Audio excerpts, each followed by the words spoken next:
And there's this room fill up. Appreciate you. Let's continue to grind to shine. The name is Law Nation.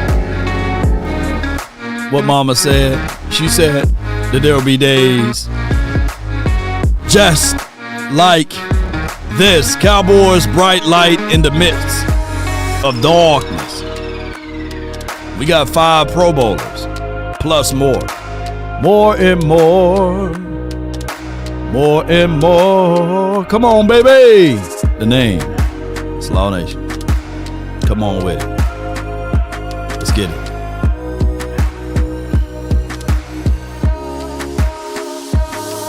Yup.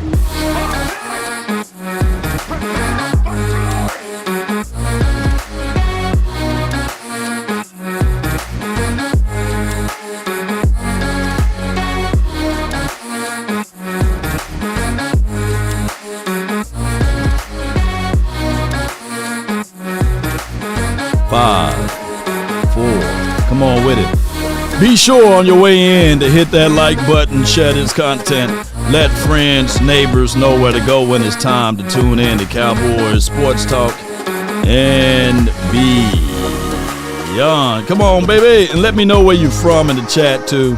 Let me know. Put a 1 in the audio chat. Let me know if the audio is straight, baby. Come on. Cowboys, bright lights, baby. In fancy restaurants.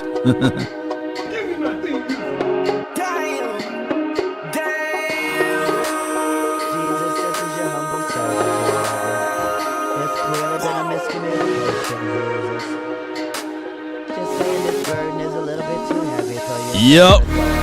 Riggs!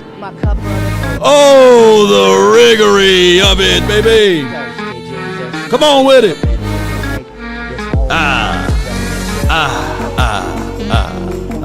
on. Here we go. Good morning, good afternoon, and good evening. Pro Bowl Cowboys, appreciate everybody, man. Oh, I see Bama in the house, so over it. Shout out to you, Sadiq. Appreciate your love and adulation for the nation. Without hesitations nor deviations to the matter, appreciate those who've been hitting that like button and sharing this content and also providing me with great feedback on this particular season. Hey, J-May, appreciate you so much. And, of course, grab your seat and get ready to jump on the phone lines and things like that. I know a lot of people be asking, hey, open up the lines. It will be open. Shout out to Hope Well, VA. Marco, that's where we all from. We hope well. We hope things can go the proper way, but neither here nor there.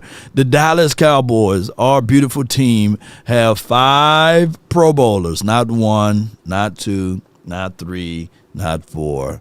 But 5 to represent the 5 Super Bowl rings that we have, by the way. There's an almond to it. So it could be something that could happen, strangely to it. You know what I'm saying? But neither here nor there. The Cowboys have C. Dangerous Lamb. He is rewarded.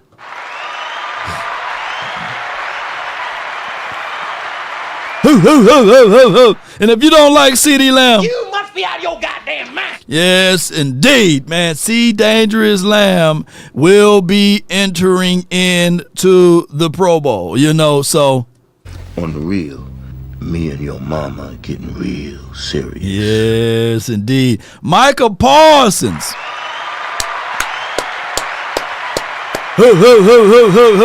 The brother got 9.5 sacks, and he missed about 4.5 games or something like that. And I said half because he got hurt in one of the games. He had to get out of it, right?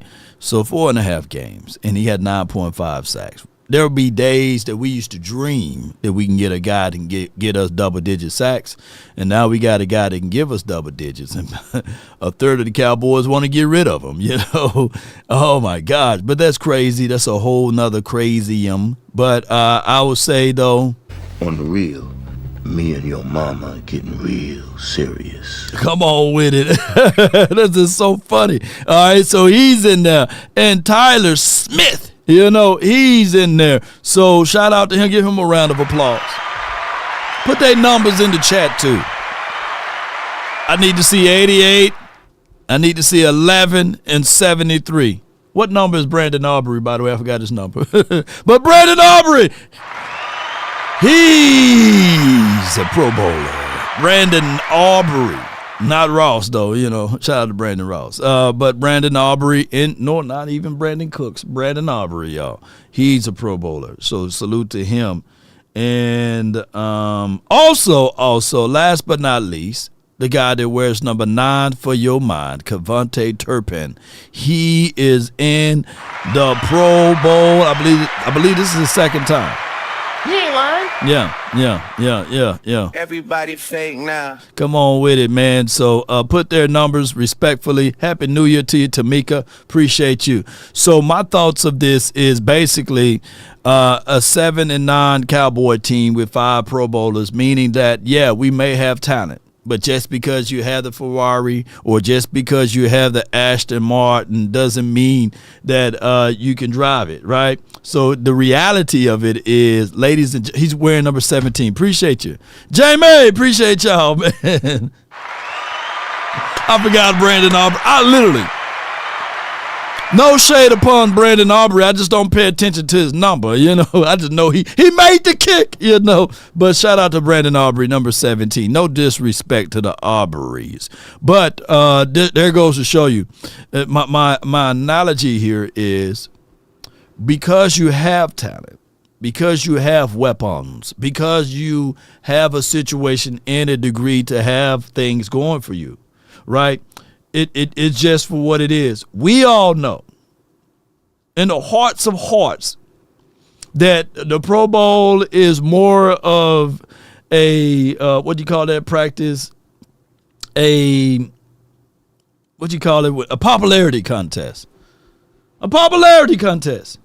Because verily, verily, I say to you, verily, verily, I say unto you, you know, that if, boy, these boys swabbling, I forgot to proofread my tweet before I get in there. You know, Twitter, boy, I'm glad it was a fight versus something else, because sometimes Twitter, woo, they be having some stuff on Twitter. But neither here nor there. But watch, these guys, here it is.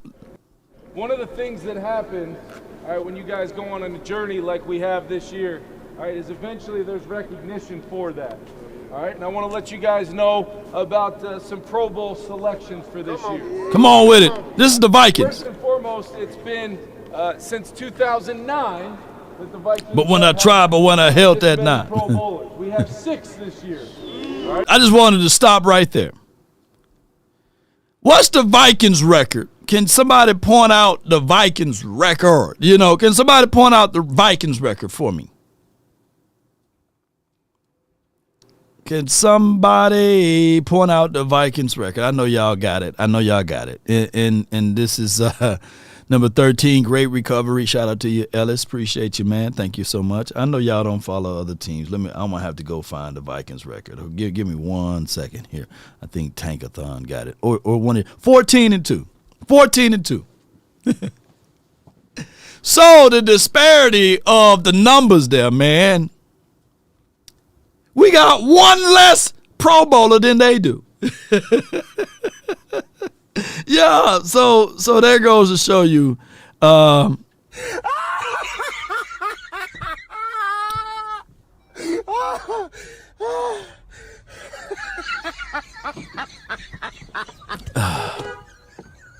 All kinds of games. Yeah, 14-2. How many Pro Bowlers we would have if we were 14-2? Shoot, 14?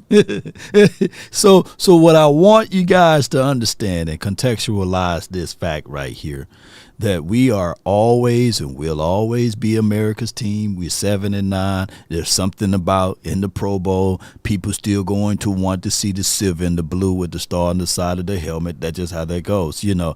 And the Vikings, having all kinds of fun. All kinds, you know. So also do look ready. Here's another thing. There will be some more alternates. So by the time Pro Bowl get here, baby, by the time Pro Bowl show its face, we're going to have at least 7 of them, 7 players, because it is what it is. I would say, boy, you stupid, Law. Yeah, all kinds of gangs. Who remember my guy, the Hodge twins, man? I was at all kinds of gang. You know what I'm saying? But, there goes to show you that I'm not saying take this with a grain of salt. And none of these boys, far as, and shout out to John Machota with this beautiful list, by the way. Salute to my brother. We'll be doing another live later on tonight. Cowboys Collective, we will be live. Me, John Machota, Foots the King, and as well as Attack on Cowboys, formerly known as Dak Attack. So y'all be sure to tune in tonight. All right? And we're going to give y'all some more details of this conversation. We shouldn't sully, nor denigrate, or cast aspersions upon these brothers that made the Pro Bowl, right? It's not their fault that we are popular. It's not their fault that we get a little longitude and latitude with our selections here. It's not. It's not at all, ladies and gentlemen. So salute to C.D. Lamb, Michael Parsons, Tyler Smith, Brandon Aubrey, and Cavante Turpin. So we shouldn't rip them apart. But what I want to do is bring forward the understanding that we are a popularized team. Regardless of the situation, we're going to always get the love. We're going to get the first views of things. Osa and J. Leww will be proud Pro Bowl alternates. Yeah, that's extra money, too. Now, according to reports, we know that J. Leww, this is the end of life of his contract. He's considering staying here in Dallas, by the way. But the Cowboys got to lay out an offer, right? The Cowboys, by the way, got to give something in order for him to stay. In support of J. Leww, if you would love for him to return to the boys for the 2025 season, he's a good friend of the show. We may have him on the off-season show. He already did the tentatively said that he will be willing to jump on the show or what have you to spit game with me. So put 2 in the chat if you want J. Leww to stay. Yeah, put 2 in the chat if you would love for J. Leww to stay here with the silver and blue. And I know J. Leww been hit with the short end of the stick. Even I been gave him ultra critics or criticized him in his play. Remember, who's old enough to remember? I said, hey, man, snatch the 2 off of him and put it on Cavante Turpin. Give Cavante Turpin number 2. Let J. Leww go back to his old number, right? But, look how things done changed, right? J. Leww is representing that 2. Come on with it. Yeah. 2 been balling. I'm a big fan of J. Leww, too. Come on with it. Bring back 2. So I get a lot of love there. Okay. Or he is getting a lot of love there. All right. So for far as contracts and contractually speaking, let's figure it out. Let's see if we can, keep him around for a while. You know what I'm saying? It was On the real, me and your mama are getting real serious. Yeah. And then what did he say? What did he say over there? So it look like I'm gonna be around here for a while. I ain't trying to be your daddy or nothing, but if you need some advice, feel free to talk to me. Hold on. All right, so Osa for sure, he's another guy. Aaron Lewis, -2 if you want J. Leww to go. Oh, I like that. I like that play on the negatives. Yeah. All right, so it's hard when it's darkness, right, to put a little bright light on players or what have you. But if I had a situation whereas if I can point out the bright lights of the players outside of the ones that obviously made it to the Pro Bowl, I would say Osa is one of them, right? I do like Osa's game. He's also a friend of the show. Boy, we got a lot of friends of the show over here. And I would say this first and foremost, Osa Odigi Ozua.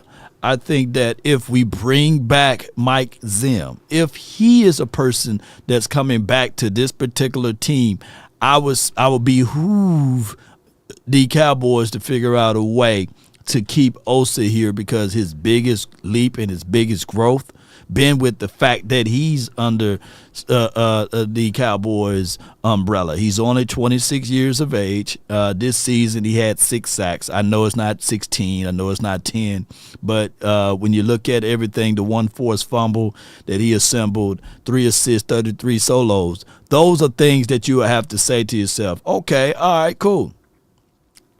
Osa, he brought 55 pressures from the interior. There's nothing to sneeze at. Is he a double-digit sack guy? No, but he is. Come on, no, ain't nothing political about it, Aaron. You know, I'm just calling out, hey, and just letting people know I'm getting things in line so we can have these conversations. It's still going to be real raw and uncut, no folding of the lawn chairs here.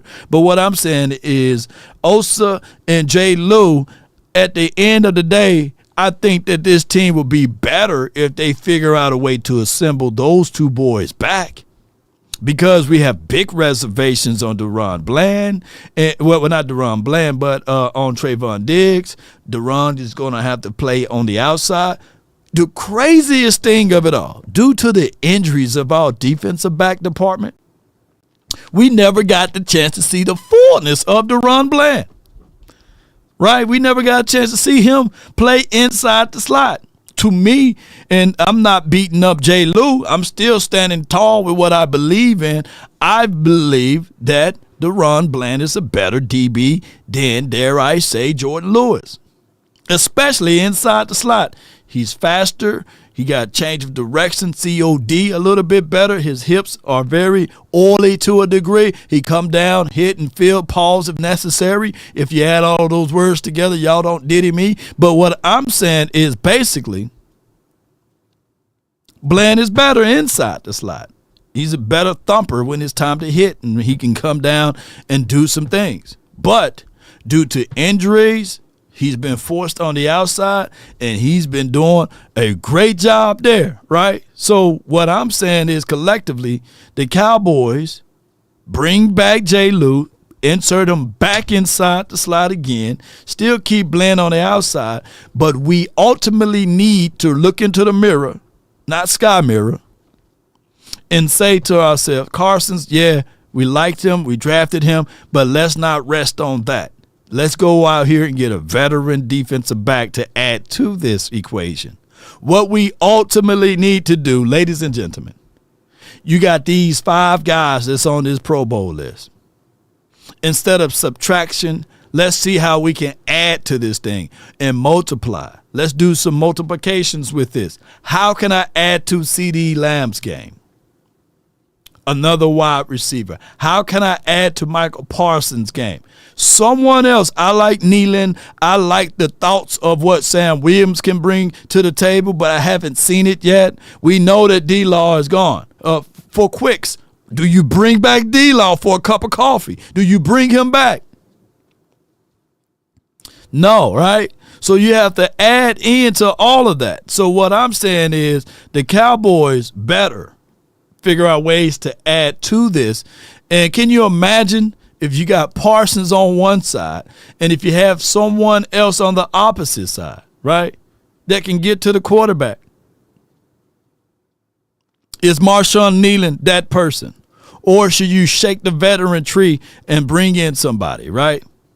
You pair up Osa with a bigger body. Hopefully Mozzie can continue to do that, but I don't look at Mozzie, and no disrespect to Mozzie, as an every down interior player.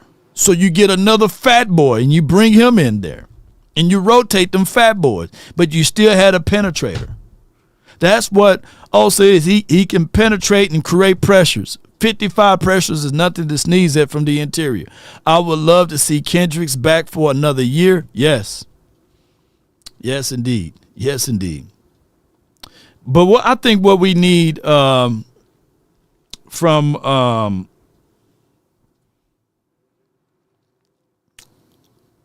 the interior aspect, we need another agitator. When you look inside that washer machine, there's a big stick in the inside with little spikes on the outer edges of it. You see, the agitator, what it does is it breaks up the loose soil and the dirt on the clothes. It's a very pivotal device and mechanism that's necessary because you want to get the clothes clean. So it agitates and it makes sure that it breaks up the things that's inside of the washing machine. We need that big boy to be able to be inside. Pause if necessary. I got a super chat, appreciate you. J-May, he says, would you love to see Kendricks back for another year? Yes, bring him back so that you don't have to rush Overshown back. So that you can make sure that you alleviate the sophomore slump for Mears Leofow. Those are tangible things. So, yeah, I'll bring him back for only a cup of coffee, Yeah. And I get it. Jalen Battle says he's not sold or solid or on 1,000% with Kendricks. I get all of that, Please show Jerry the clown, man. Boy, y'all crazy. I don't even know where I put it, man. Let me see if I got it still here. Oops, nope. Oops, nope. I might have deleted it. Did I? No, hey, Jerry. Let me make sure I rename it right and properly so that this guy and no clowns were hurt during this broadcast too, by the way. But what I would tell y'all is that this clown, oops, man, my bad. This individual is determining where we are at for the future. I think that these guys talked about it before, and let me see if I can pull up the audio. I don't have it marked, but you guys can bear with me. Let me know if you guys can hear the playback on this. Appreciate y'all. Love y'all to the moon and back. You had Michael Parsons. This is what Michael Parsons says. Okay. They had 2 big runs, 3 good deep shots, he told reporters. Other than that, we made them earn it. You take away the scoreboard, and it was about 5 plays that decided the game. That's why they keep the score. Hey, Michael funny, man. Michael funny. Like, listen, glass half full. I understand what he's talking about. I'm saying I can understand what he's talking about. Like, you take the score away. I felt we played well enough. No, you didn't. That's why you got beat 41-7. All right, so let me be the advocate or the person that can fight for Parsons on his delivery there.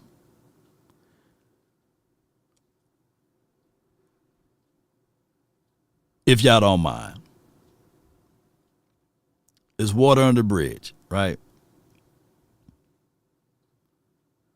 But to be fair,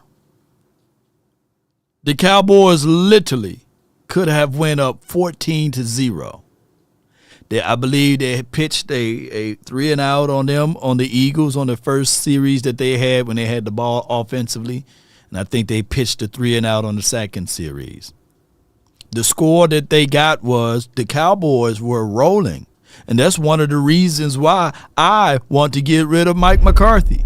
They were rolling on that open series. Just to be 1,000 with y'all. Appreciate y'all for watching and tuning in. And I don't want y'all to be saying that Law is delusional with this. But it wasn't like the Cowboys were not eligible or able to move the ball on the number 1 defense on that opening drive. We got down to the 35. That all rhymes for your mind.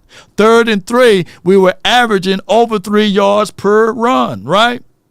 But the Cowboys decided to throw that pick, right? And I'm not going to call the name of the quarterback. Is that Michael Parsons' fault? At minimum, the Cowboys with proper coaching and structure, that's 3 points on the board. At minimum. So, to Parsons' degree, at minimum, it should have been on the opening drive 7-0, okay? But these guys going to bash them because they didn't watch the game like you and I watched the game. Didn't they? Yeah, I know that. So I'm trying to understand. I understand what he's trying to say, but the delivery in the context of what he's trying to say, it don't fit. Okay, so what about your team? Because, you said them. You only scored 7. So how many plays? So what happened? So we only scored 7, but I just told y'all we got the ball all the way down to the 35, right? You got a kicker that's good from 50. So you should have had at least minimum 3 off of that opening series. And it wasn't like they were not able to move the ball. Let's listen. What happened to that? I don't know. I don't, bro. To me, this show is good, but Ocho is too much of a more of a go along, get along with Shannon Sharp. You know, he don't give no rebuttal. He just goes and he bows down to Sharp. Do you understand? There's nothing when you lose, Ocho. If the score was 28-27, the score was 28-31, you got a compelling argument. It's a play here, play there. Ocho, when you get beat 41-7, they got a whole lot of plays. You got no plays. Yeah. I'm confused. Yeah, that's right. It makes no sense. It probably made sense to him right there in that moment. But I guarantee you, if you go back and he listened to it, he'd be like, you know what? I should have thought that one through. I should have. No, not necessarily, because like I said, the 3rd and 1 play, they should have scored 7. The 3rd and 3 play, they should have scored 7. They had the Eagles against the ropes. The other deciding factor was when they had got the short fumble on the side of on their side of the field, right? I think was it the Ferguson fumble? Was it the Ferguson fumble when Ferg fumbled that ball? They gave them a short field.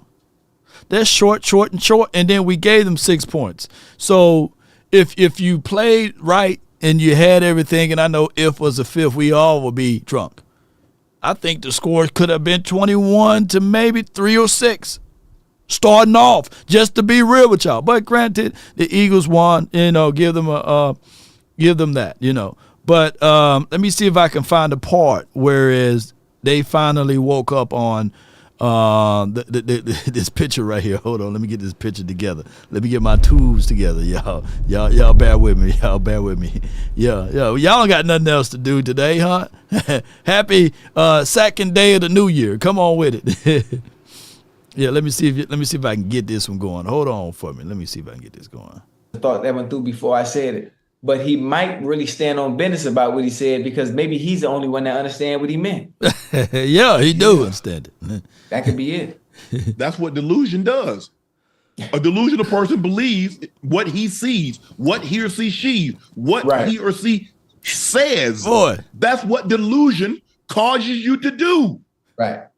It's okay to say, guys, hey, they were just a better team today. That's what happens. You play a good team like that, and you don't take care of your responsibilities. This is what's possible. 41-7. But to sit there and say it was 5 plays.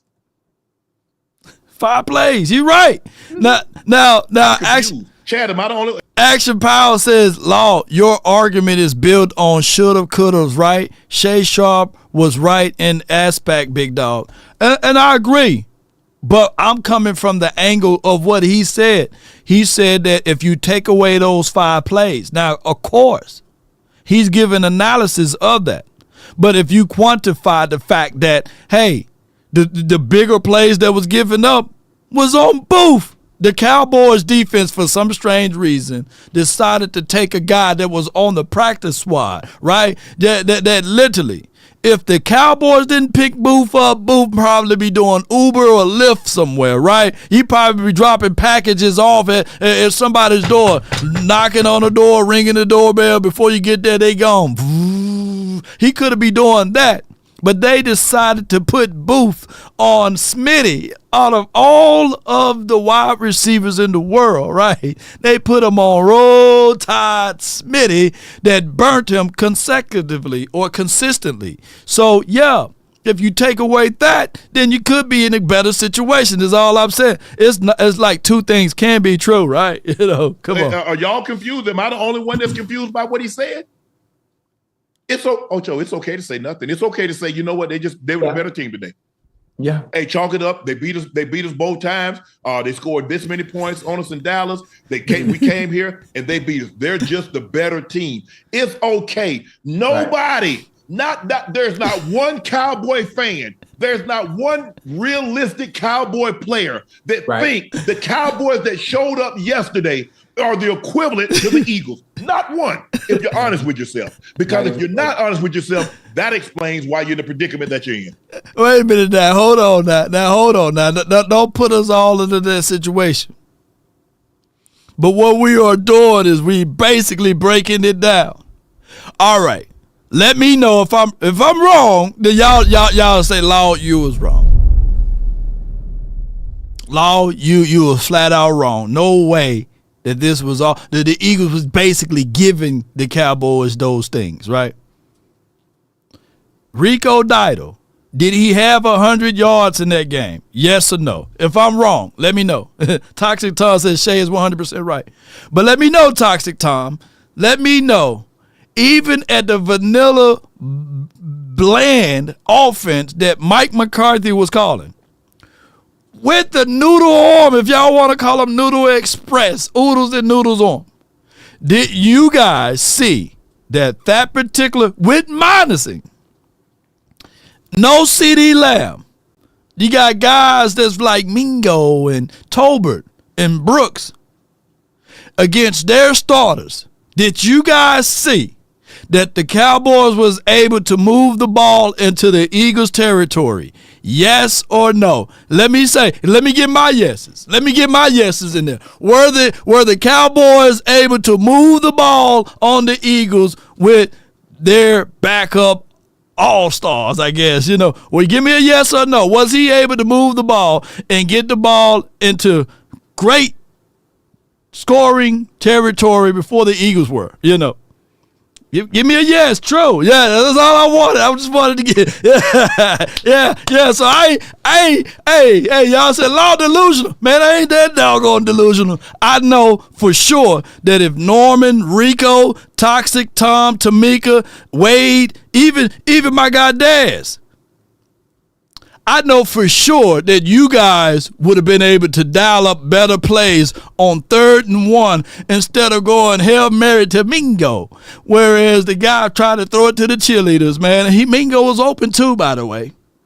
I know for sure that if you guys know math and y'all know that your running back at that time was averaging 4.5 yards per tote, that on 3rd and 3, you on your side of the 30, you only got 30 more yards to go. You ain't finna throw a lob pass in the middle of the field to Brandon Cooks, who's 5'8.5", 5'9", 5'10" on a good day with cleats. That you would have at least ran the ball. The Cowboys literally could have been up 14-0. But I'm delusional, though. But I'm just saying. Yeah, appreciate the Toxic Tom. He said, I don't think you're delusional. Yeah, so what I'm saying is basically coaching plays a major role. See, this still falls. We know what the limitations of Cooper Rush is. We know the limitations of Jalen Brooks. We know the limitations of Jonathan Mingo. We know the limitations of all of the wide receivers with J's in front of their names. That's what it is. Jonathan, Jalen's, all of the J's need to go, right? But we know their limitations. But for some strange reason, Mike McCarthy getting paid $4.5 million don't know the limitations. We as fans, we know more than Mike over here to a degree. Yeah, not even close. Not even close. I mean, they done went to their 3rd string quarterback. True. And he throwing touchdowns on you. True. And you talk about their 3rd string quarterback. Yeah. Is doing damage to y'all. Yeah. The Cowboys played well the past 2 weeks, though, especially defensively. Because they have no expectation. You see what happens when you don't have expectation? Yeah. Mm-hmm. You see, now I told you, Ocho, they went in there, Tampa, good team. Ain't nobody expect anything. Tampa gonna blow. All right. Oh, and I see somebody, and I see someone talking about Ezekiel Elliott. Let me shed some light on y'all. Just for a quick second. There were 2 NFC East teams that offered the services to Ezekiel Elliott. Him and his agency thought that it would be not a good look for the legacy of Zeke to play in another uniform outside of the silver and blue within the confines of their division, right? So under his own power, their team rejected the offer. Believe it or not. So there goes that particular conversation. I just wanted to put that out there so that people can understand that the brother did have offers. Now, was Zeke Elliott here a world beater? In the Cleveland Browns game, maybe you can say that he was very vital. But when you are selected to go somewhere, whereas the staff don't want you, but the general manager, owner want you, it creates that chaos there. So what I'm saying is basically it is what it is, ladies and gentlemen. But that's how it goes. Blow them out. They win a couple of games. You're like, okay. They beat the Commanders. Yeah. They beat Tampa. And you're like, oh, yeah, the Cowboys. Oh, Jerry started feeling himself. I love the way McCarthy got these guys playing. They didn't pack it in. They played tough. Okay, now we're going to see what y'all going to do. Woo. Yeah. Hey, it wasn't. I wish I had my timestamp so I can fast forward. I'm just trying to figure out at 41-7, what plays that you could have made that would have made a difference. Difference in the game. See that now you guys get now you guys get me. He said what plays could have made a difference in that game. Okay, that let me know that they didn't watch the game. They didn't watch the game, and I don't blame them. You know, shoot, it's the second to last game of the year, and the Cowboys' destiny is already exhibited and who really gonna watch the game? These highlight watchers. You know, they got to pay attention to every other team out there. Game, yeah. Well, he said there are 5 plays. Maybe them 5 plays was when they scored. Okay. True that. If Booth was a little bit better, a little bit taller, you know what I'm saying? What's that song? I wish I was a baller. I wish I had a girl who was good. I can call her. How that song go? How the lyrics go? But y'all know how it goes, man. They didn't watch the game because 3rd and 1, 3rd and 3, those 2 plays, pivotal plays, those are scoring drive plays. That's 14 points. Okay, that explains them. What about the plays that you didn't make? Right. Yeah. Okay, what about so what happened to your offense? So when your offense had the ball, what did they do? Right. I'm assuming he's talking about his defense against their offense. Okay, what about your offense against their defense? Right. You got to speak as a team. You got to speak for the team. You can't speak from an individual standpoint or just your side of the ball. See if I fast forward to this point. Jerry gonna be upset. All right, let me see. Texas Monthly. I'm assuming this is a magazine in Texas, right? This is the point I want to get to. Biggest magazine in Texas. They named Jerry Jones bum steer of the year. Hey, Toxic, did you do this? This is the point that I wanted to get at. Come on, where my clown at? Come on, there we go. Let me slide him to the right, you know what I'm saying, or to the left of your screen. Y'all don't have to see me. Y'all can just hear me. Come on with it. Is that good or Under bad? his ownership, the Dallas Cowboys have become a money-making mediocrity. For transforming America's team into America's punchline, we're giving Jerry Jones our highest dishonor. Can you see the picture? Can y'all see the picture on the screen? Yeah. Y'all can see that picture. Show the picture. Texas Monthly. Hey, we're gonna get that focus here. He's not gonna be happy. Jerry like positive stuff written about him. Right. Well, wait. To be fair, he want positive stuff. He said, he talks off of both sides of his mouth or that neck. You know, all pub is good pub, but one of his people told me that they don't like that clown up there, and can I please take the clown down, you know, so I might get a cease and desist order, but I know y'all got my back. I ain't trying to flex my independency here, but I know y'all got my back if something happened to me, right? You know, one of y'all got me. Right. One of y'all got my back if law come up missing. What's your point? Come on with it. So let's go. Wait a minute now. You can't say you want positive stuff written about you when that's just not what is given right now. But they got Jerry shaped like a football, and they kicked it. What are you gonna say positive about what's going on with the Cowboys right now? Outside of him not knowing when to stop talking. You remember that radio personality asked him that question, and what did he say? Oh, that's right. Okay. That's right. I forgot that he tried to abuse his power. Okay. I forgot about that. They say, Jared, bum steer of the year. You finally won something, Jerry. Oh, that's messed up. Messed up, Chad. But I mean, in order, but here's the thing: is that Ocho, you have to do a self-analysis of yourself, and you have to be honest. No matter what, it is not just a business. I think everybody at the end of the year, before you go into the new year, you look back and says, okay, here are some things that I thought I did really, really well. Right. Here's some things I think I need to do better. Here's some things I was just god awful at, and that can't happen again. Mm-hmm. Right. Everybody should do a deep dive. I mean, a lot of people do a deep clean of their home. Fact. You know what I'm saying? I'm gonna do, I'm cleaning this, and I'm getting rid of some stuff. I'm gonna do this X, Y, and Z. Right. I think we all should do that. Do a deep dive, a self-analysis of ourselves, and then we can come out okay, and just try to be a better person. Jerry refuses to do that. I like that. I like everything you just said. I'm gonna take that into account, and I'm gonna do that at 11:59, right before the ball drop. No doubt. Here's my 1,000 truth, though. I call it self-inventory. We all need to look into the mirror and do inventory on what we need to do better at in life, right? And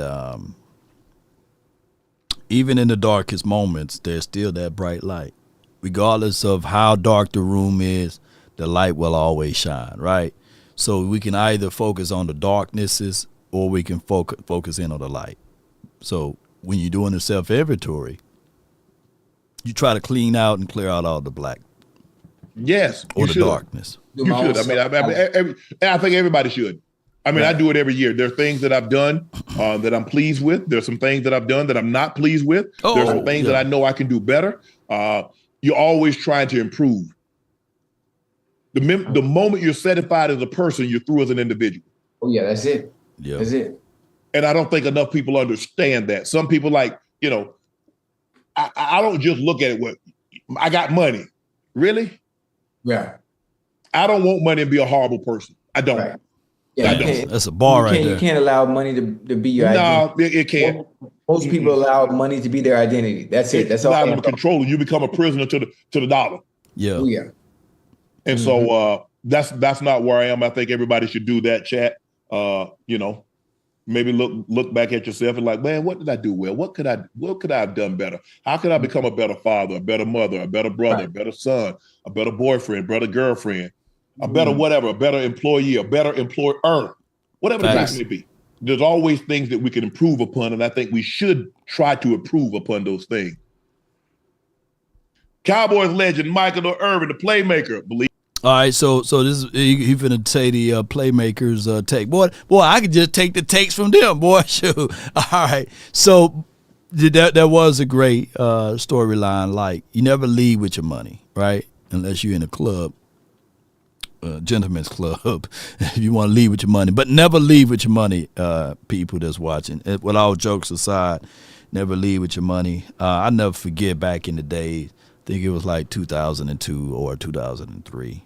I had a guy that was selling DVDs and CDs for sale over there at Jackson State, and I think it was 3 for $15. I gave the man a 20, and I'm supposed to get the 5 back. And I'm sitting here waiting for my change, you know what I'm saying? And I think that he was talking so fast. Hey, I like, hey, bro, you know what I'm saying? At that time, we college folks, man. We broke college folks, but we wanted them 3 for $15. You know what I'm saying? I gave the man a 20, and I will never forget the impressions on his face when he thought that I was trying to outdo him. But I was like, nah, dog, I gave you that 20. Give me my 5, dog. You said 3 for $15, and he was like, mother. I'll buy your money. He pulled out a wad this thick, dog. I was like, God damn, I need that money. Shoot. Come on, buy that 5 from me then. But to make a longer story short, he flexed on me. He said, I'll buy your money. And he gave me the whole 20 back, but he threw it at me. And I was ready to throw them hands, but I needed the money. So I scooped it up and said, shit, come on, player. You know what I'm saying? So it just goes to show you that, some people will lead with money. But that was really flex move for somebody to say, shit, I'll buy your money. You know what I'm saying? But at the end of the day, he's a fool because I pretty much got them 3 CDs for free. You know what I'm saying? Them DVDs, boy, we watched all of them things, man. But it is what it is. Lord, chin check that boy. Yeah, $5, man. Shoot, $5 back in the days. And the inflation wasn't like it is now. $5 stretch you a long way, baby. Shoot. Yeah. Boy, we were so broke, man. McDonald's used to have this thing called, Chicken Select, the Select menu? Shoot. That's when everything was really $1. They still put poison in the food, but shoot. we used to get that food, we used to get all of the value meals, man. Everybody, that was the value meals movement, So on Fridays, on paydays, shoot, you'll treat yourself. But through the week, it's oodles and noodles, man. Shoot, you try to be sure. You try to be sure to eat noodles and stuff like that or cafeteria food while you're in college. But on the weekends, you splurge a little bit. And if you had your little side job, you get paid on Friday, be broke on Monday. Y'all know how it goes. Shoot, the dollar menu was for real. Yeah. It's a different world now. Shoot, I walked into McDonald's. I really don't eat that type of processed food and all of that chemical stuff. Shoot, ain't nothing on the menu $1 now. Shoot, just to get extra ketchup, that'll be $1. Shoot. Yeah, it's crazy. Taco Bell, 99-cent menu, Jack in the Box. We used to call it crack in the jack. You know what I'm saying? Or crack in the box. Yeah. $2.14 will stretch you out. Shoot. But don't leave with your money. But this is a good topic and a good any news on signing Parsons Law? No. They're gonna wait. They got before we hit this play button on this, Stevens asks any news on signing Parsons. We did sign a practice squad guy this week, earning something. I would do some evaluations on that. But in the words of Toxic Tom, that's not the Cowboys' business model. To sign Parsons today, the Cowboys are going to look at that as a loss. Oh, we losing money, We losing money. Because they want to stretch and pull this out. To announce that they're firing Mike McCarthy today, they losing money. They got to let the drama build up, man. It's like watching those reality shows and they're trying to get to the reunion, Desperate Housewives or Housewives of Atlanta or Housewives of Madison, all of those people, a third of them, none of them married, but they all on the show, right? They all want to date. They all want to talk about who you dating this and dating that, but it got to build up the drama. So that's who the Cowboys are. We got to build up the drama. There's somebody like Clarence, like me and him argued all year long. He said, hey, Law, you already know that they was going to sign Dak Prescott anyway. Why bring the drama for your mama to the stage if you were going to sign him anyway, right? Why stretch and pull and have this Cowboy nation divided, right? Boy, we divided like a mug. So signing Parsons today is bad for business. Housewives of Frisco.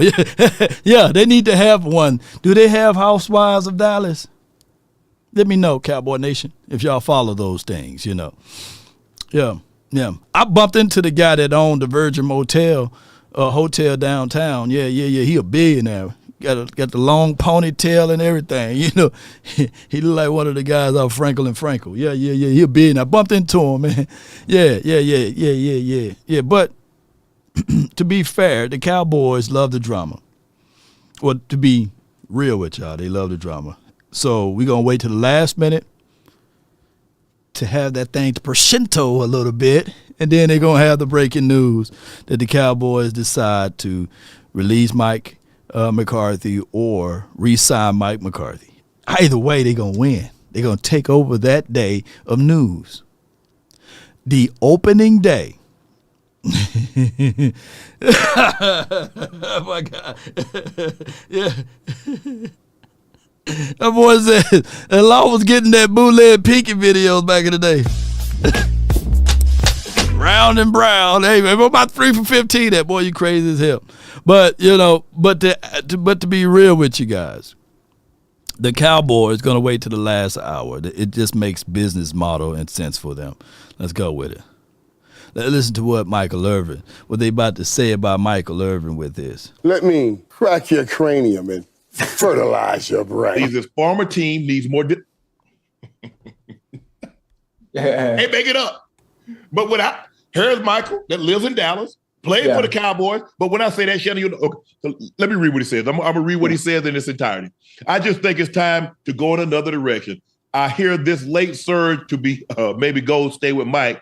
I'm not on that bandwagon. What I believe is this team needs more discipline. I'm not saying Mike McCarthy is not a good X and O coach, but I think the teams need more discipline. And it's hard to bring that in when you say the guy doesn't have the firm hand of discipline is going to bring somebody else in to help with that discipline. That doesn't work. You can't come off as soft and then try to get tough. It's a wrap. You got to come in as tough and then lighten up because the guys feel that they've earned some respect, earned some loosening up a little bit. But you come in loose and then you try to get firm, that's just get flat.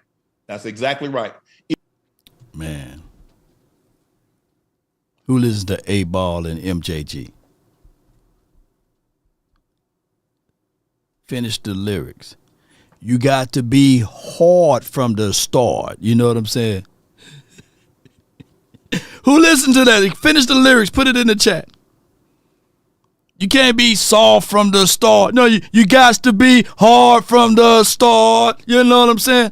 And Michael Irvin is right. This team came in with their hat in the hand, right? And then they try to present a situation that didn't work out for him. You know what I'm saying? And he's saying that, hey, I'm not putting it all on Mike, but at some point, you got to be hard from the start. You know what I'm saying? It's too early for me to say the rest of the lyrics, but y'all can put it, in the chat. Yeah. It's easy to be firm and lighten up as opposed to be soft because you see it as a parent. The soft parent, you done been soft for like 3-4 years. And you get in here, Johnny. And Johnny said, as opposed to when Shannon said, get your ass over there. It's different. Yeah, because they know when Shannon, hey, the kids know. When Shannon, get you. Yeah, hey, listen. And matter of fact, just like that, how you just did it, I can picture my grandma right now. I'm up there in the choir, sitting in the pew, playing around with somebody, and I look out there. Hey, finish this. I'm going to snatch a knot in your... Get you. Grandma and them, boy. Yeah. Them old ladies in the church, boy, you eating that gum. Eat some gum. They'll hold out their naked hand. And you got to put that gum in their hand. I was like, wow. You know what I'm saying? Even as a younger kid in church, you eating the gum, you feel a little pinch. And you like, give me that gum. Give me the gum. And they whisper, and then you got to put the gum in their hand. You didn't put it in the paper or nothing, just a naked hand with the gum. And they snatch it up like this, and they point their hand like this. And at the end, I'm literally saying, at the end of the church service is right before you get into the car. Boy, you getting whooped on. Boy, I'm sitting there like, don't put that same hand behind on your backside. Yeah. So yeah. And you can see her doing the same thing. Boy, if you don't stop, you can't scream in church. You're right. I think I can get away with it. Shy. Them grandparents ventriloquists. They be talking to you, lips don't be moving, you'll see nothing. Because I be over there asleep. And my grandma look at my brother. Yeah. My brother hunched me like this, and I look over at my grandma. And you can repeat it. That wasn't the Holy Ghost, y'all. When I started crying in church, that wasn't the Holy Ghost. My grandma told me she was going to cut my tail when I got home. Yeah. That's what that was. I just want y'all to know. Hey, I ain't gonna even lie though. There was one sister Rosetta. We used to be. I wish I had twin on right now, but Sister Rosetta, we would know. And Sister Young, boy, when they catch the Holy Ghost, they get to running. The house said, man, Tyreek Hill ain't got nothing. Cavante Turpin ain't got nothing on Sister Rosetta. Boy, she get to running around in that church. Boy, shoot. She's so fast. She got the Holy Ghost speed. Yes. Yeah. Now, they caught the Holy Ghost and started shaking and everything, for sure. Yeah, come on with it. But you're right.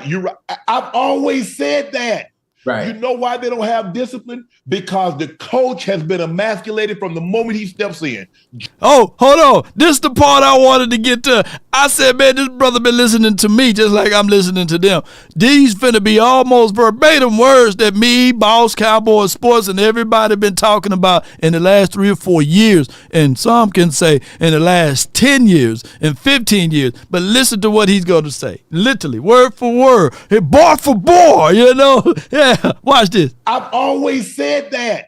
Right. You know why they don't have discipline? Because the coach has been emasculated from the moment he steps in. Jerry controls it. In the moment that as a player, it's like that with parents. If the child knows he can circumvent one parent in order to get what he wants from another parent, they'll do that. Mm-hmm. And you'll never have that child's respect. The same goes for players. They don't respect Mike. They might like him. He might be great, as Mike says, great X's and O's. But Jerry has allowed this to happen. You know who the guy that had control and had discipline? Jimmy Johnson. You know the other guy that had control? Bill Parcells. Now tell me the last time he hired somebody like Bill Parcells. We've seen Chan Gailey. We've seen Dave Campo. We've seen look at the list. We've seen Jason Garrett. We've seen Mike McCarthy. The boy stole my whole flow, bar for bar. Hey, thief, that drug is still in my content, man. Bar for bar. Hey, stop, thief! Come back, thief! Bar for bar. We do need a new owner.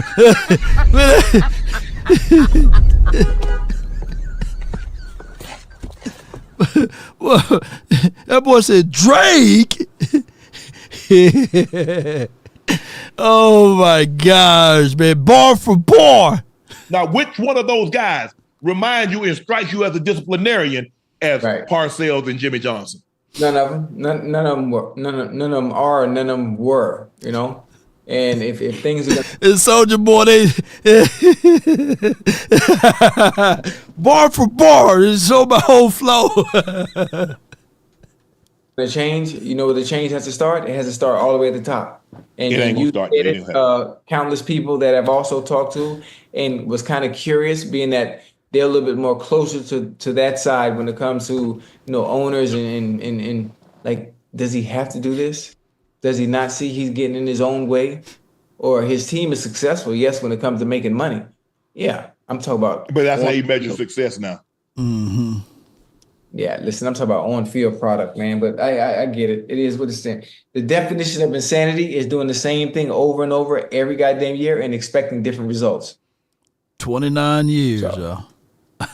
Joe, the blindest man isn't the man that's blind. It's the man that chooses not to see. Hold on, where's my pen and pad? It's a saying, Ocho, he got his eyes wide shut.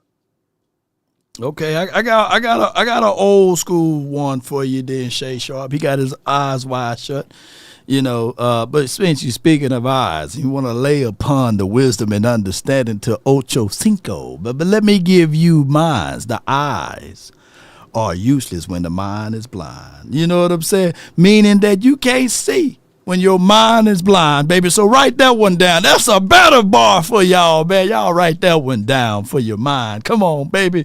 So the eyes are useless when the mind is blind, baby. Because Jerry Jones think one way, and that's that mighty dollar. He leads with the money. He says everything. My subjects, he smuses, right?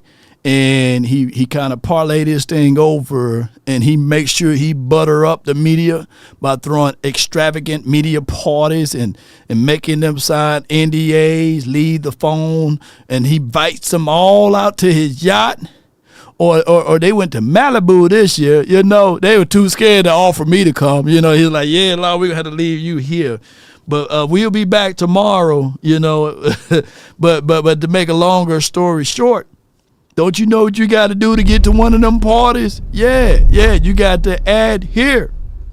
You got to bow down to the Joneses. Yeah, they throw a media party every year. Yeah. Put that phone down now. Put that phone down. We're going to be drinking. We're going to be doing, it could be a quasi P. Diddy type of groove. I don't know. You know what I'm saying? I just know that the outside noise is not welcome there unless you make some type of commitment that you won't say X, Y, and Z. And we having a party. I want to know what's in that Johnny Walker Blue there. Come on with it. Yeah, sound like a Diddy party. And they do it right during Oxnard. And there's no there's no media coverage the next day. It's like we make sure that the next day there's no practice, there's no nothing, so y'all can all recoup and recover. You know, yeah. I'm gonna see next time. I'm gonna see my eyes and see if anybody walking sideways in those grooves. You know what I'm saying? Yeah. Come on with it. Y'all know I'm telling the truth. I lost my damn notepad, man. God damn it, that was a good one. That's it, Ocho. Jerry refuses to see. Right. Ocho, I want to win. Yeah. I want to win my way. But your way's not working. It's not working. Like it makes no sense to me. There was a lot to take away from the last presser of the season from Cowboys DC Mike Zimmer.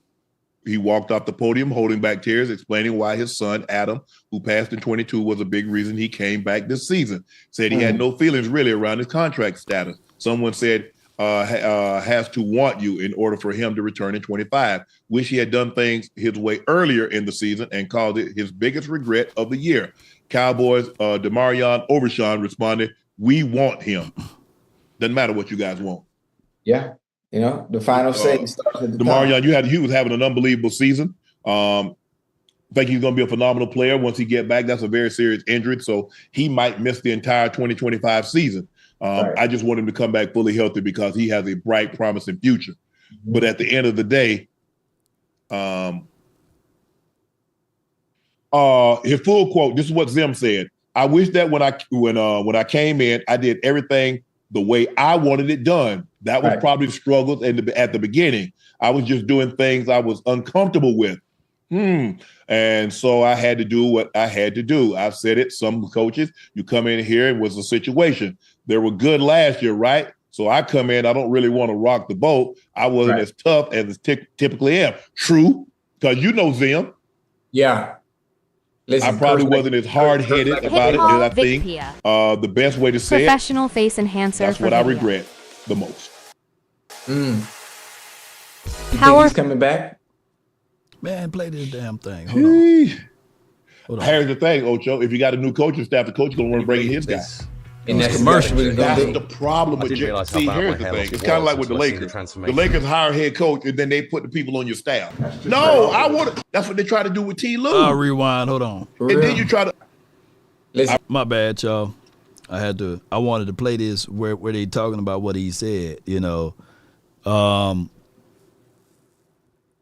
Shout out to Jazz, BLS, for answering the questioning there or putting it out there, and it became a rocky, emotional moment.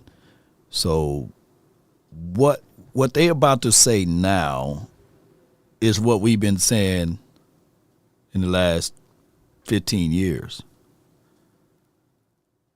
5 to 6 years, respectfully, on the YouTubes, is that this particular team we have talent. Like I said, we know we can see that we have talent. Yeah, I need to sign with Hit Paul and all of those other ones, you know. But we have talent, ladies and gentlemen. We have the viewership. but we don't have the best leadership. But I'm going to let them play uninterrupted, and then we'll play back Mike Zim and these sorts of things. Hold on. I probably wasn't as hard-headed about it as I think. The best way to say it, that's what I regret the most.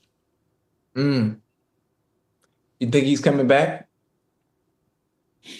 Here's the thing, Ocho. If you got a new coaching staff, the coach is going to want to bring in his guy. And that's exactly what he's going to do. That's the problem with Jay. See, here's the thing. It's kind of like with the Lakers. The Lakers hire a head coach, and then they put the people on your staff. No, right. That's what they try to do with Leww. And then you try to undercut him and say, okay, I'm going to give you a 3-year deal. Now everybody else getting 5-year deals. Right. And then y'all know how you going to give me a less than market value deal, and then you going to hire my staff? That's Jerry. So Jerry want to point who you, Mike Zimmer, you're going to be the D. Hey, you're hiring Mike Zimmer as your D coordinator.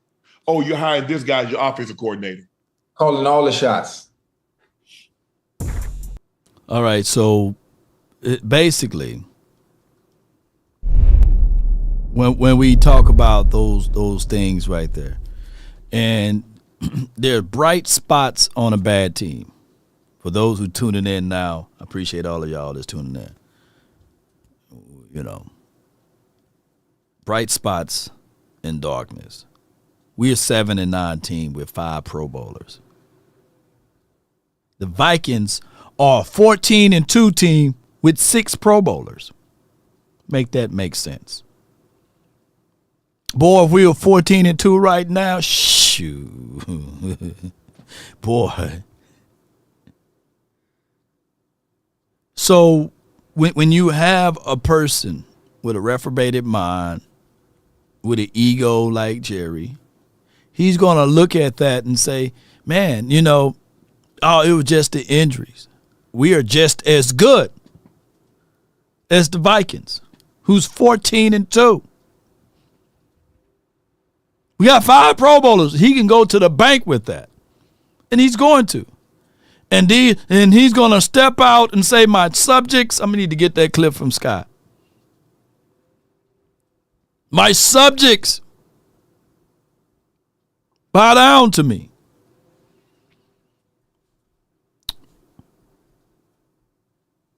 Yeah.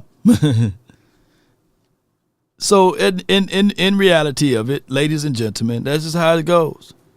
He's going to spin this thing all the way over and say, hey, these are the things. He's going to step out and walk and look over the providence and be just like Nebuchadnezzar and say, these are the things I've done.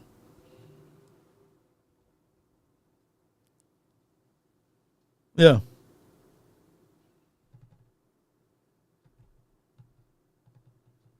These are the things that I was able to exhibit. I'm looking at some news right here. Yeah.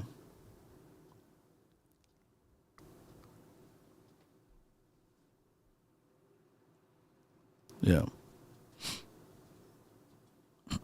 Shout out to Jay Recruiter. Shout out to Miss Stacy. Mike, appreciate y'all. Shout out to you, Jameson. Man, appreciate you. Dallas Cowboys is a brand and not a football team. Yeah. But neither here nor there. Speaking of branding, let's brand the Underdog. With promo code LAW, you can use that and get up to $1,000 in bonus cash. Claim your 50% deposit match as well. And on top of that, let's get things going in the proper way possible. They not only have like football, they have NBA. You can pick from there. You can also pick from PGA and pick your selection as far as more or higher or lower using Underdog. Just be sure when you use Underdog for this final game of the year to use that wonderful promo code LAW. Right now they have this matchup with Lamar Jackson, but let me pull up the Dallas Cowboys versus, let me see if they're going to have their spread up there yet. Yeah, they don't even have the Cowboys up there. I can tell you this, though, with the Cowboys. As soon as they put the Cowboys up, we'll go over that. But for right now, I think the Do we have Saturday game? This is the Saturday game. Cleveland versus the Browns. Man, I said, dog, did I say Cleveland versus Browns? Charge it to my head, y'all. The Baltimore versus the Browns, right? Sheesh. Man, I need to hit of this coffee a little bit more. Hold on. I think Jerry Jeudy is going to get more than 49 yards. I think that, Lamar Jackson, they're going to try to savor him, but he's got to fight and finish out strong. He got MVP contentions, and I think that it's not a runaway of where they're going to be at in the postseason. So I'm thinking that he's going to throw the ball higher. And I think that, with this particular situation, that's just how that's going to go. I always like Isaiah Likely. I wanted the Cowboys to draft him.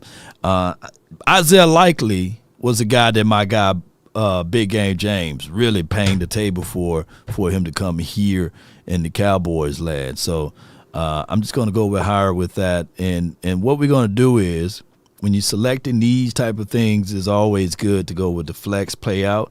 And let's say, for example, we put $8 in there to get 62. So we'll play that and see if we can get that one going. Appreciate everybody, man. I'm going to share this out with you guys. Flex. So all I need for this to absolutely to work is to get 2 right, baby. So come on with it. So flex option is the best option, in my opinion, when you're a little shaky a little with that. But you can always do it with underdogs. And we got a super chat from Posey. He says, shout out to you, Law. I appreciate you. I'm changing the brakes on the car listening in, man. Yeah. Let's go. Now, let me ask you this, Posey. And I appreciate you for the $20 holler, in the words of my guy, Big Game James. The $20 holler. Appreciate you so much, bro. Let me ask you this. You doing the disc and the pads, or you just doing one of the other?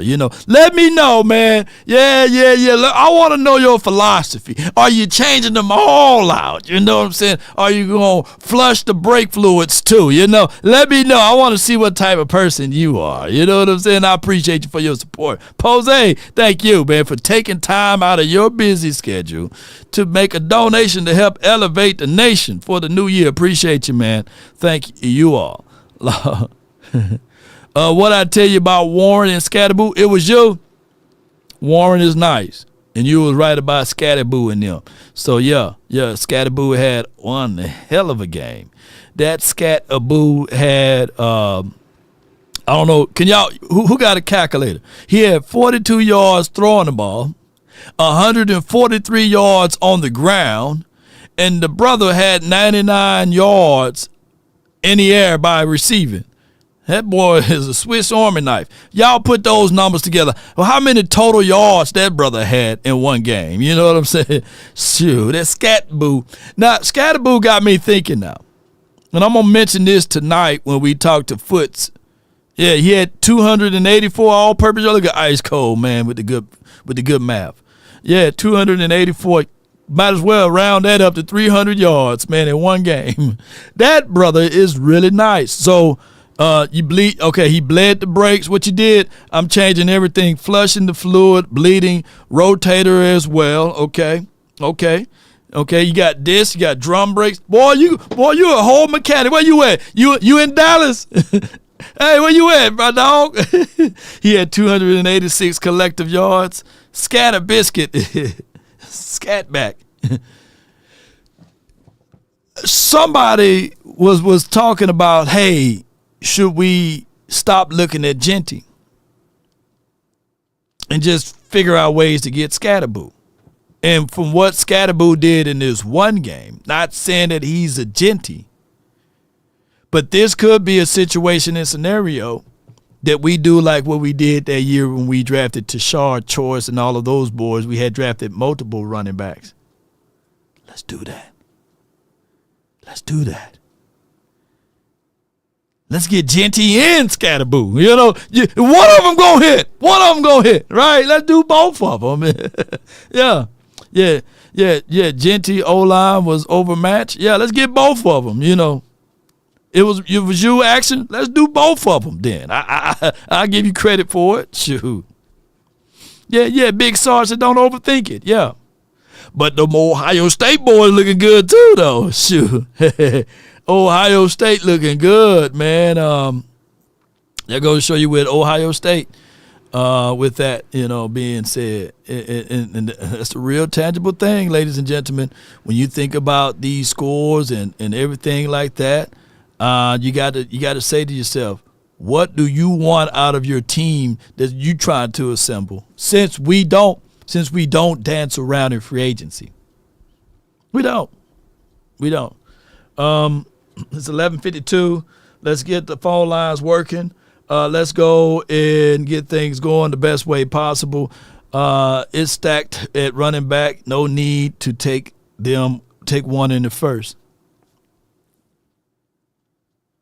There's a strategy you can play with that, Toxic Tom. But just in case, if you guys don't understand what he's saying, and you driving and you swerve a little bit and somebody else swerve at the same time, but they hit you and you didn't hit them, then you're going to have to do this. It starts from the first phone call. Most of the time, you're going to talk to Gene Burkett, a 30-year partner.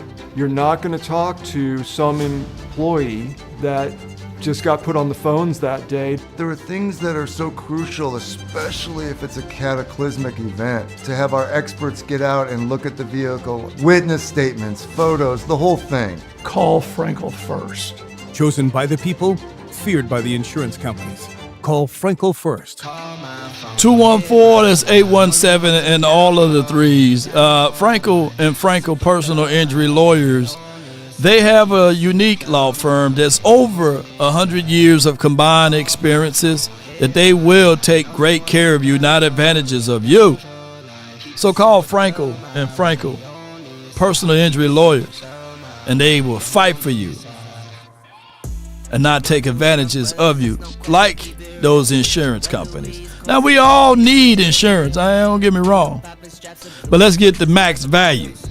On top of that, if you can't dial that number and you have ChatGPT or Wi-Fi near you, go to frankelfirm.com.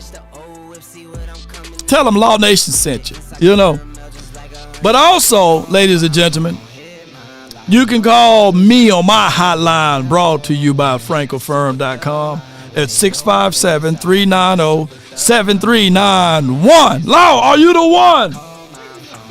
Come on with it. All of those threes do matter. I got my dog, my brother from another mother, no other. Don't look like Danny Glover. Keep it cool with us. From the 206, the first one in the mix, we got Magic City Marv. MJ, what's good with you, man? You live, bro. What up, Law? How you doing? Nothing much, man. Just chilling, man. What you got for us?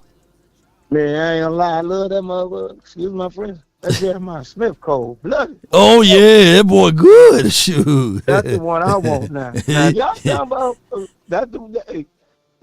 that's my receiver. I don't want the other guy's dangerous too, but I'd rather have him. Is OU the new look, close your ears. I'm gonna tell my guy Action Power to close his ears. But is OU the new wide receiver factory? Yes. Okay. The real wide receiver factory. Because when they come in, they be balling right away.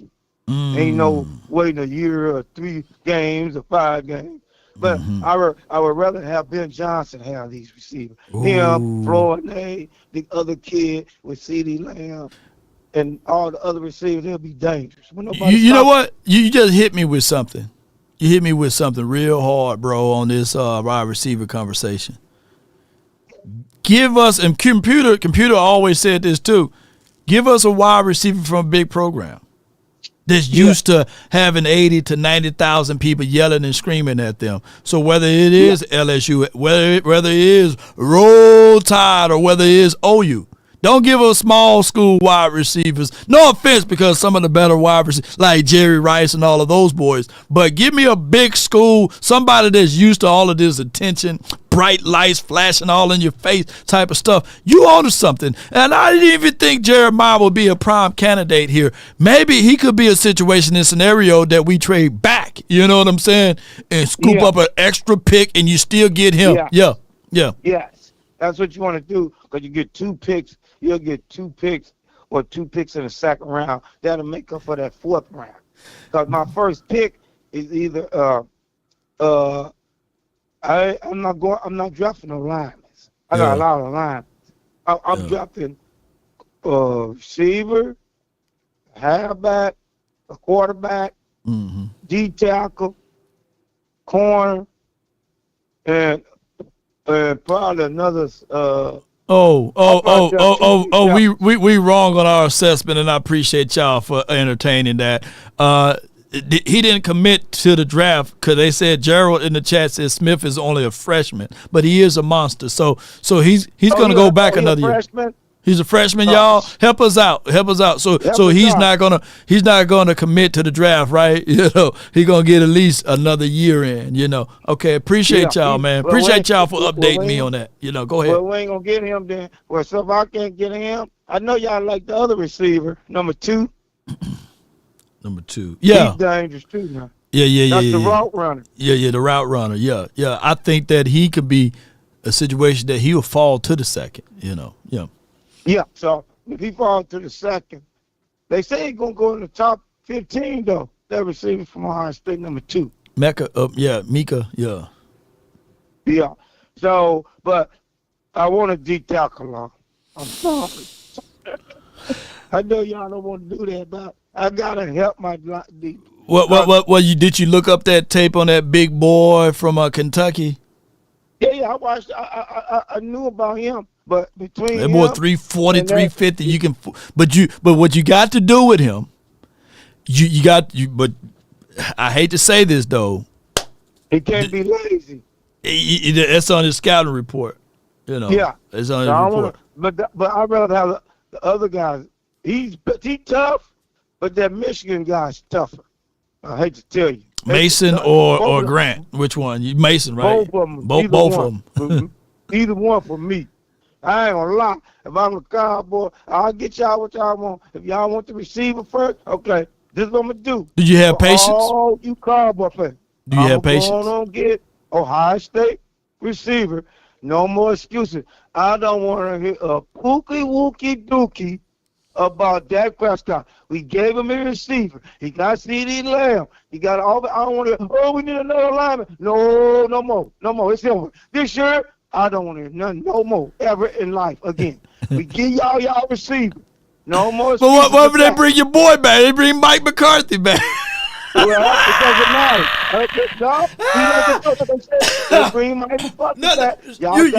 You put a lot of respect on Mike McCarthy's name today. Did they reach out to you? No. You ain't call him by his sub name no more. Yeah. No. I'm gonna give you no more excuses after the day. If they bring Fat Boy back, yeah, okay.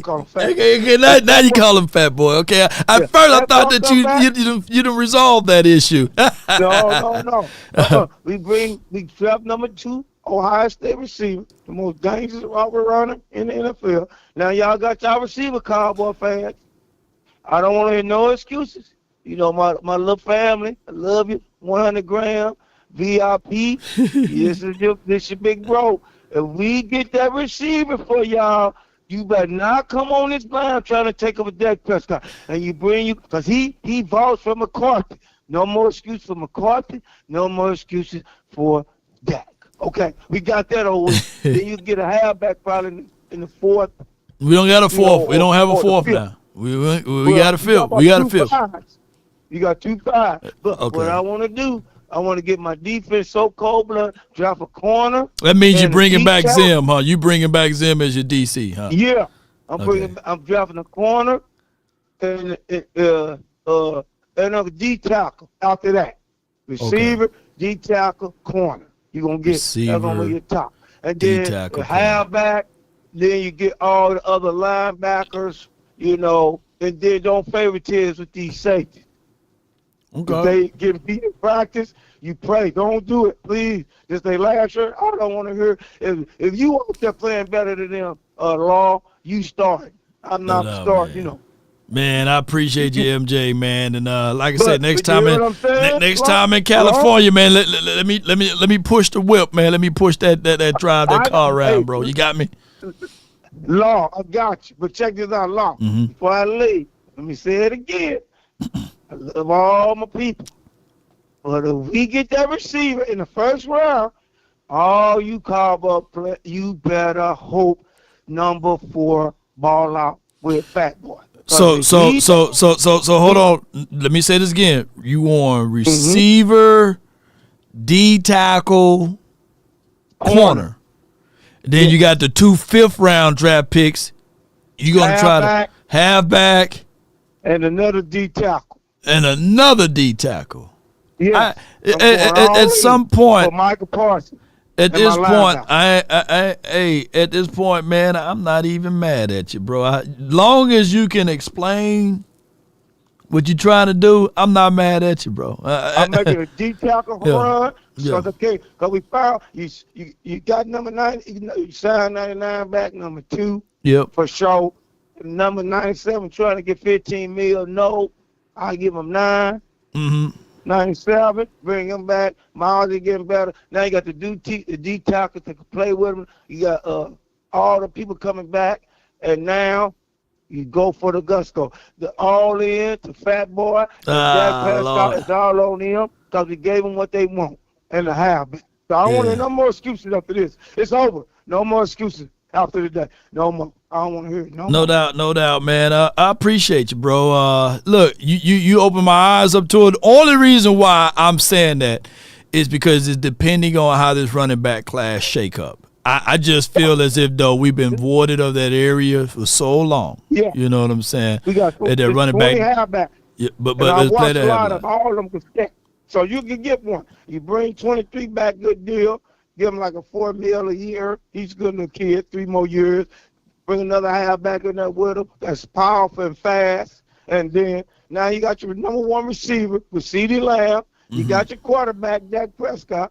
If Fat Boy come back, but I'd rather have Ben Johnson. If Jerry get out, the first person, Jerry should be calling, hey, Phil, I'll give you that 15 million. But this depending on here on how the board dropped to. Because you can go D tackle receiver, right? Or receiver D tackle. Because if Mason Graham, if somehow Mason Graham is there, we won't be mad, right? You get Mason Graham, and then you get your receiver. Okay, I feel you, man. Yeah. So you see what Ohio State did yesterday. I watched the tape against Michigan, that's what Ohio State lost. They couldn't run on Michigan. Yeah, now you got to fight Action Power in the chat, man. He's ready for you to explain how come LSU wide receivers not play ready. You know, you gonna have to fight that statement there. Nice. But them Ohio State receivers dangerous too now. LSU get good, but the LSU receivers ain't better than them Ohio State receivers. Now that's where he mad. That's where he mad at. Now you said better because you got Chase, you got Jay Jetta, you got what I'm saying, Brian Thomas. Yeah. You got a lot of guys over there. Who's the LSU receiver this year? Coming out this year. Shoot, I forgot his name, tip of my tongue. But why are you on the phone? Ask him who's the LSU receiver. Who should we look at? Put in the chat. Tell us all what LSU receiver. But let me get on. I got this line longer than Jay Leno's chin, so I'm gonna get to these other guys. Appreciate you, bro. But at the end of the day, I ain't mad at him. I ain't mad at you. I ain't mad at you. I ain't mad at you. Yeah, he said look up Lacey, man. All right, so I got the 928, then I have D shift. But I do, man. You know, y'all look, LSU been killing the wide receiver groups, man. It's just like the Alabama Roll Tide. They've been killing the wide receiver groupings for a minute, you know. But we can't. You know, Chris Olave and all of those boys from, and then Jameson Williams, is he more of a Ohio State guy or is he Alabama guy? Well, I guess he gonna claim Alabama, but I don't know, man. You know, wide receivers are who they are. But let me get the 928 in the building, man. You're live on The Nation, brought to you by FrancoFirm.com. What you got for us? What's going on, Leww? How you doing, man? Yeah, man, doing great, man. Talk to me, bro. Awesome. Hey, so just real fast, I'm at work right now, so this is bugging me. I was listening to Skywalker Skills pod the other day, and saying that all these people are weak.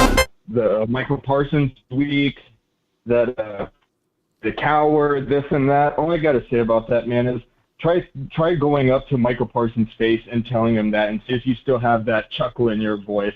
Any of these dudes that are off, man, they're all warriors. Getting hit by 250-pound, 50-pound dudes. I guarantee you, these people that are keyboard gangsters, they would never do that. They're the cowards. Oh yeah. That's all I got to say, man. I just wanted to vent, man. Oh no, no. Because Micah Parsons he's not a coward. So let's just get that straight. Shoot. Yes, indeed, man. Appreciate you from the 928, man. Appreciate you. You know, he's called being an advocate of Michael Parsons. I still had my guy still on the screen. Hold on, let me get my guy up off the screen. All right, that's MJ in his nice fancy car. Yeah, I mean, keyboard warriors, man. You know, that's just what they are. You know, and it's different walking around in the area of Dallas. I would say this, Parsons. Did y'all seen how he threw Mike Galinsky, I think, from the 49ers, who was like 315 pounds with one arm? You know, Michael Parsons, one of his stronger sets is his bull rush, his speed to power. And you can see how he can knock folks off. The problem is with Parsons, he is undersized. And the other people get paid too. So I would say this, Parsons is the elixir on this defense. What we got to do, man, is pray that Overshawn can come back and be the same Overshawn. But you can't put all of your chips into that basket, right? Or lay them out straight like that. So what I behoove the Cowboys to do is to still look at Parsons, build a plan around Parsons to add more to it.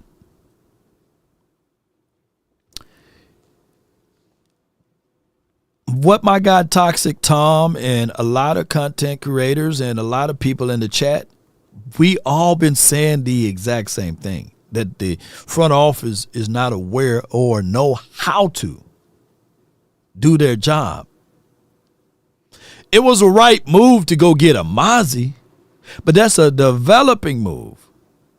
He might mature next year. That's a big might. If you have the kind of caliber of player like a Parsons, the proper thing would have been for the Cowboys to get a veteran D tackle that's good, so you can solidify the interior, meaning that when that interior pass rush get in there, that he got to be occupied by two. There's 5 guys on the offensive line. There's 4 on the D line. I'm trying to get my 4 guys that's off of that D line to the quarterback. It's a numbers game. We know that Parsons is going to demand 2. We know that. There's no one-on-one action going on. We need somebody else to be the playmaker who can demand 2. It's all what we've been saying. But the Joneses, the front office, don't know football. So they say, okay, we'll plug in Mozzie and he will be the solution. No, it's going to take time for him to develop and get there. I got D-Ship from the 409. What's on your mind? Talk to me. Hey, what's going on? Hey, man, doing great. Man, I just want to, I hope, man, the Cowboys go into this draft understanding, like, they're not pinned in or locked into any player. They just, like, BPA is always the best approach, right? Right. I mean, I think, all right, cool. Genty would be cool. Like, right now on the board, he's, like, I mean, you look at, like, prospects and rankings, right? Like, I look at, like, CBS Sports a lot. I don't know. That's just kind of the ranking I go to for, like, a reference, you know? Okay, yeah. CBS does a great job. They do a great job. Yeah, they do. They're pretty cool, man. And I like, you know, I like a lot of the prospects. Just off top, you know, I ain't gone in extensively. But I look at some of these guys and I question, like, I look at this team and I realize, all right, cool. Even, and the call was saying, all right, cool. There's a good chance we could get a wide receiver, right, but still have things to complain about. And this team still not look as good. You know what I mean? Because you can look at around. There's a lot of teams who have those 2-3 wide receiver sets. Like the Saints got some nice receivers. The Seahawks, speaking of Ohio State, they had some nice receivers, man. But they're not no powerhouse. They haven't been a powerhouse since they've had those. Yeah. I mean, you seen the Seahawks with Jackson Smith, and Jigba, Metcalf, and what's your speedster? He getting kind of older, but Lockett. No, not Baldwin. Lockett. Yeah. So I mean, you got these things, but they're missing other things too, right? And I don't look at this team as just saying like, all right, this is just the draft. Now we know that we know that we're not gonna fix all our problems in the draft, but that gives you more reason to just go ahead and get the best player available. If the best player available at that time is a defensive end or a defensive tackle, like, all right, cool. Like we busted on some D-line picks, but how many wide receiver picks Detroit bust on until they got Calvin Johnson? You know what I'm saying? They ain't going with the mentality of, oh man, we got to pass on this Calvin Johnson kid because we didn't have Mike Williams and Sean Rodgers, you know? Okay. So I see where you're going. Yeah. And Roy Williams to a degree too. Yeah. So I say, man, like you go into this draft, all right, cool. Like, I mean, I know running game is our problem. I know lack of weapons is our problem, but I don't think we can just ignore the defense, or even if at that point the offensive tackle. You know, if you got a stud right there who's going to be a generational tackle, and you have a glaring weakness with both of your tackle positions aren't proven right now. You know what I'm saying? I don't care what you invested in guy, and I don't care how much you're spending on Terrence Steele. If that guy's going to be better, then I mean, you can't tell, right? And that's what the draft is. It's like it's a crap shot. Pick. You know, you don't know. You know, it's probability. It's most likely that you're gonna get a generational talent, not guaranteed, right? Yeah. But I mean, that's a highly probable pick at getting somebody who for the next 10 years is going to be a cornerstone stone for this franchise. You know, even if it's a safety from Georgia. I was looking at him and I was thinking, man, when the last time you look at defenses that are top and ranked? Yeah, they have some good safeties, you know, and like I say a safety that's being scouted around a top 10 pick. Those guys always typically tend to be like, you know, cornerstone guys, and I know we don't want to wait, but there's a big. I mean, I can say that we got to pay our dues still as far as building this roster. You know what I'm saying? Like I know we want to be in Super Bowl contention next year. That's every year. That's every year. Yeah, you know what I'm saying? That's where we want to be. Yeah. Can you imagine, Law? Like we got to go all the way to September to sit there and look at, damn, we got to wait till 2026. You know what I'm saying? Like that's what it feel like at some point every year. And like I'm cool. You know, we can roll. We on this ride, right? But I don't want us to like look at things and just own in on. Well, you got to look at it like this, D-Shift. Law of probability, right? So you're looking at law of diminishing rates of return. You're looking at all of the laws, right?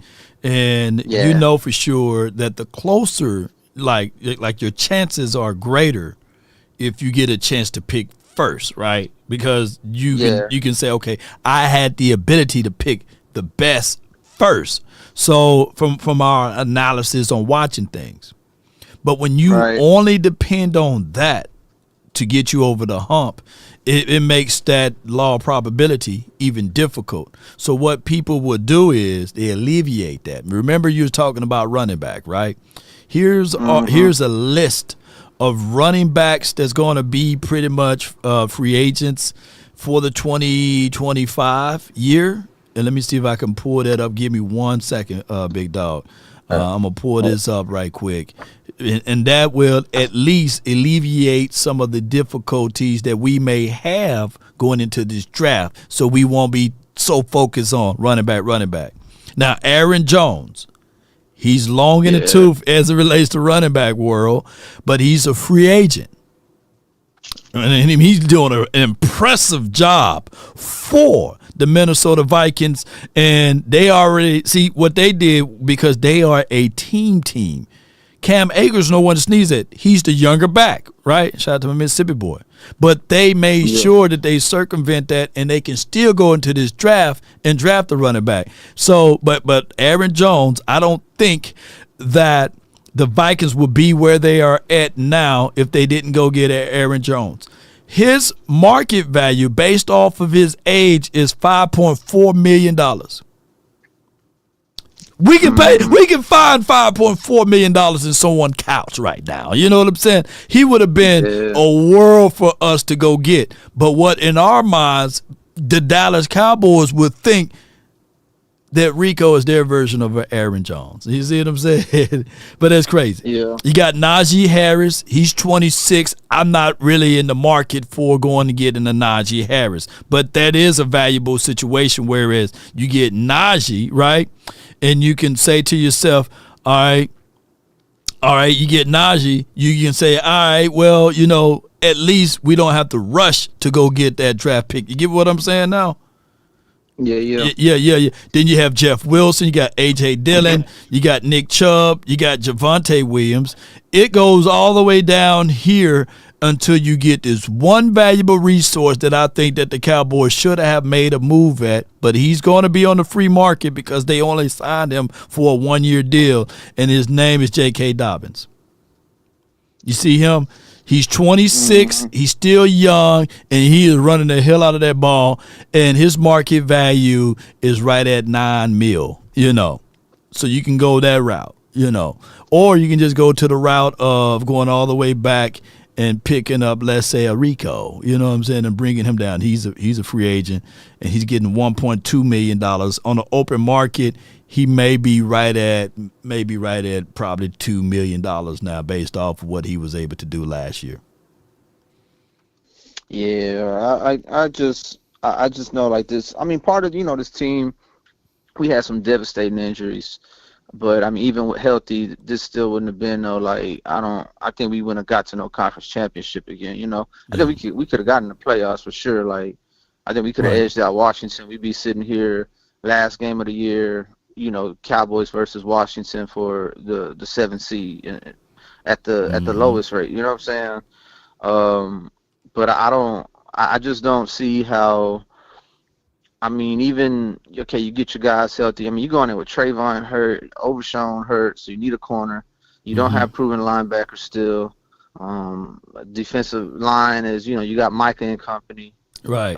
So I don't see. I get the onus for like a playmaker. But don't put your hopes in. Let's say you can get the guy from Arizona. Yeah. You can get Burden. You can get the guy from Ohio State. Right. All right, cool. You got 2 playmakers, but we've had a team where we've had 3 playmakers. You know what I'm saying? And Zeke closer to his prime, but there was still some gaping holes on the defense that, man, only if we would